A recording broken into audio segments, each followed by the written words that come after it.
Hi and welcome, and my name is Ilya, and today I'm thrilled to be talking to you about something I'm truly passionate about, and that's logo and branding. For the last 15 years I have been working as a brand specialist and creative director, and as part of this video series I want to talk you through how you can create a logo conceptually so that it's not just pretty but can stand the test of time because of the meaning behind it.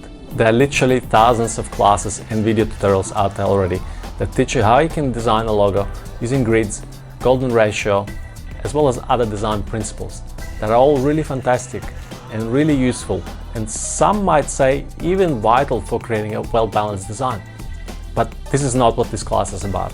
I have worked with design studios, with different design freelancers, and even ran design portfolio reviews with design students. So needless to say, I have seen many different logo designs and different logo design projects. I've seen some very strong logo designs and some poor ones. And I've also seen some beautifully designed logos, but that are weak because they lack the meaning behind it and would age very quickly. There is one common drawback that stands out with the latter. I've seen far too often where designers dive in and start exploring different directions for a logo and ideas, and they give very little thought to the concept behind it. They just form the concept in the middle of a sketch, or worse, as an afterthought after they've already created the logo.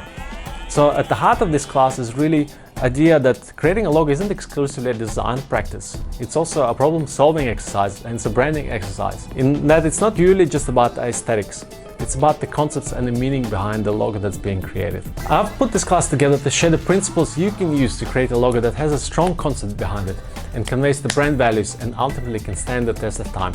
This class is not just for design students or beginners. I believe that it can suit designers of any level or entrepreneurs who want to create a logo with meaning. I will be the first to admit that even after 15 years of working in the design industry, there's still plenty of new things and new redefined concepts I'm constantly learning almost every day. I believe no one can truly call themselves a master without continually leveling up and creating new skills and learning new opportunities to create and design. So I'm excited to share my learnings, my experience and my accumulated knowledge with you, and hopefully this will add an extra advantage to your logo design game. Go ahead and enroll now, and I'll see you in the next video.